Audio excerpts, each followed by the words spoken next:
Deuteronomy chapter 29. These are the terms of the covenant the Lord commanded Moses to make with the Israelites in Moab, in addition to the covenant he had made with them at Horeb. Moses summoned all the Israelites and said to them, "Your eyes have seen all that the Lord did in Egypt to Pharaoh, to all his officials, and to all his land. With your own eyes you saw those great trials, those signs and great wonders. But to this day the Lord has not given you a mind that understands, or eyes that see, or ears that hear. Yet the Lord says, during the 40 years that I led you through the wilderness, your clothes did not wear out, nor did the sandals on your feet. You ate no bread and drank no wine nor other fermented drink. I did this so that you might know that I am the Lord your God." When you reached this place, Sihon king of Heshbon and Og king of Bashan came out to fight against us, but we defeated them. We took their land and gave it as an inheritance to the Reubenites, the Gadites, and the half-tribe of Manasseh. Carefully follow the terms of this covenant, so that you may prosper in everything you do.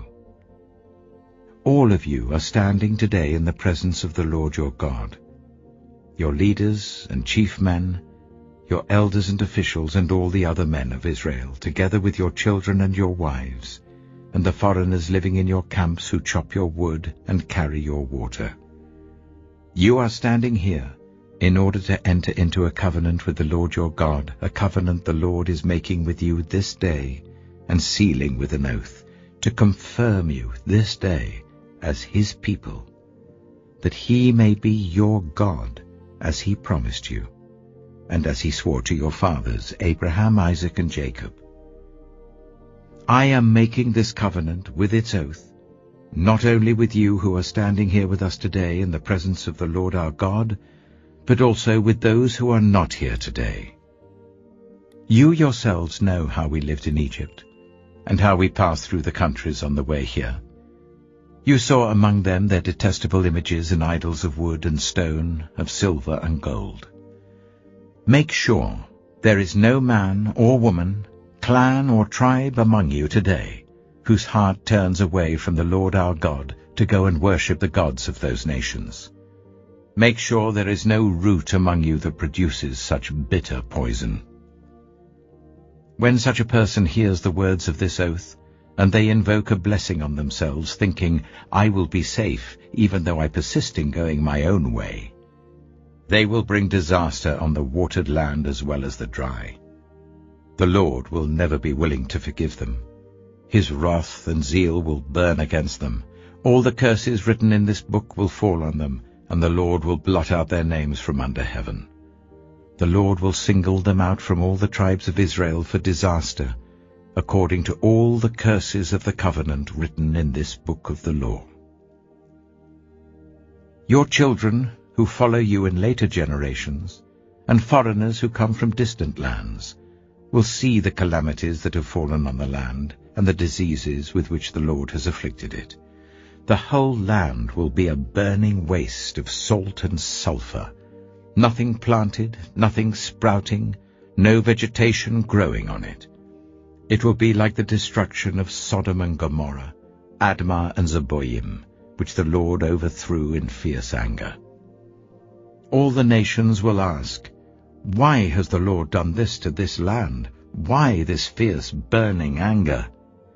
And the answer will be, "It is because this people abandoned the covenant of the Lord, the God of their ancestors, the covenant he made with them when he brought them out of Egypt.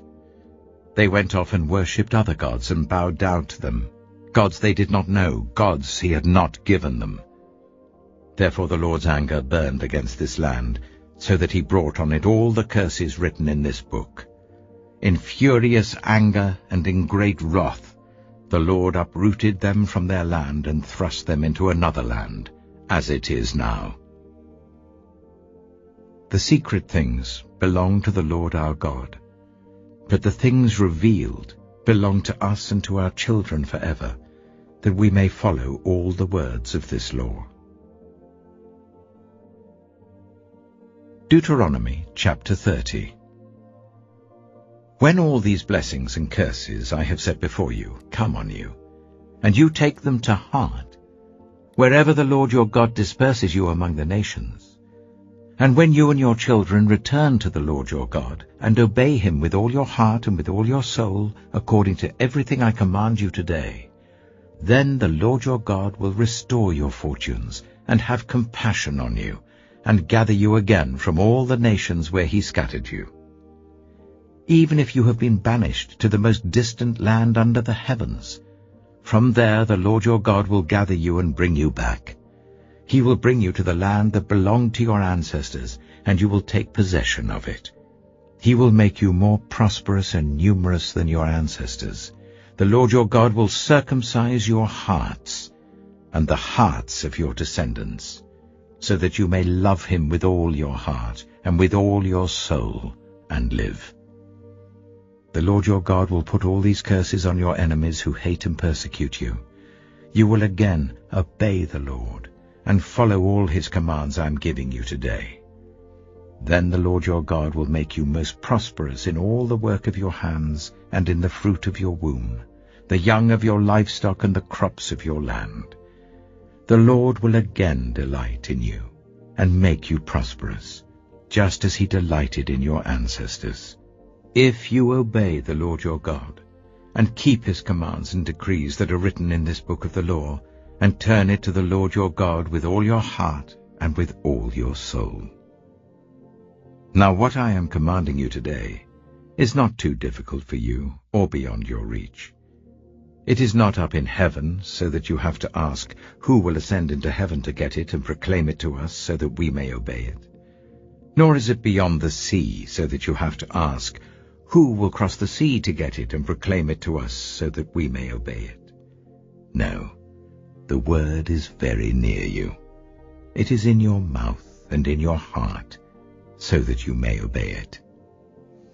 See, I set before you today life and prosperity, death and destruction. For I command you today to love the Lord your God, to walk in obedience to him and to keep his commands, decrees, and laws. Then you will live and increase, and the Lord your God will bless you in the land you are entering to possess. But if your heart turns away, and you are not obedient, and if you are drawn away to bow down to other gods and worship them, I declare to you this day that you will certainly be destroyed. You will not live long in the land you are crossing the Jordan to enter and possess. This day I call the heavens and the earth as witnesses against you that I have set before you life and death, blessings and curses. Now choose life, so that you and your children may live, and that you may love the Lord your God, listen to his voice, and hold fast to him. For the Lord is your life, and he will give you many years in the land he swore to give to your fathers, Abraham, Isaac, and Jacob.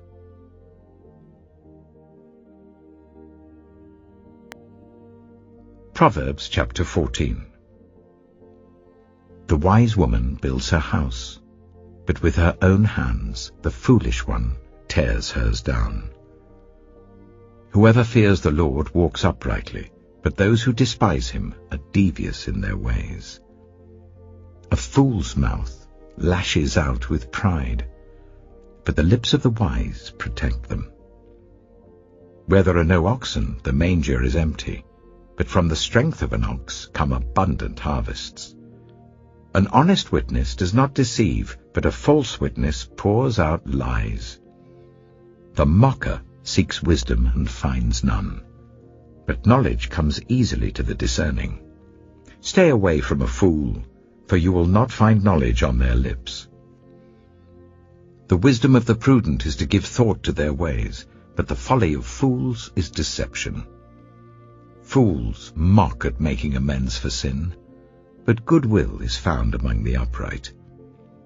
Each heart knows its own bitterness, and no one else can share its joy. The house of the wicked will be destroyed, but the tent of the upright will flourish. There is a way that appears to be right, but in the end it leads to death. Even in laughter the heart may ache, and rejoicing may end in grief.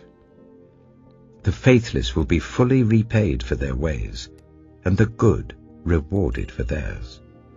The simple believe anything, but the prudent give thought to their steps. The wise fear the Lord and shun evil, but a fool is hot-headed and yet feels secure. A quick-tempered person does foolish things, and the one who devises evil schemes is hated. The simple inherit folly, but the prudent are crowned with knowledge. Evildoers will bow down in the presence of the good, and the wicked at the gates of the righteous. The poor are shunned even by their neighbors, but the rich have many friends. It is a sin to despise one's neighbor, but blessed is the one who is kind to the needy. Do not those who plot evil go astray? But those who plan what is good find love and faithfulness. All hard work brings a profit, but mere talk leads only to poverty. The wealth of the wise is their crown, but the folly of fools yields folly. A truthful witness saves lives, but a false witness is deceitful. Whoever fears the Lord has a secure fortress, and for their children it will be a refuge. The fear of the Lord is a fountain of life, turning a person from the snares of death. A large population is a king's glory, but without subjects a prince is ruined. Whoever is patient has great understanding, but one who is quick-tempered displays folly. A heart at peace gives life to the body, but envy rots the bones. Whoever oppresses the poor shows contempt for their Maker, but whoever is kind to the needy honors God. When calamity comes, the wicked are brought down, but even in death the righteous seek refuge in God. Wisdom reposes in the heart of the discerning, and even among fools she lets herself be known. Righteousness exalts a nation, but sin condemns any people. A king delights in a wise servant, but a shameful servant arouses his fury.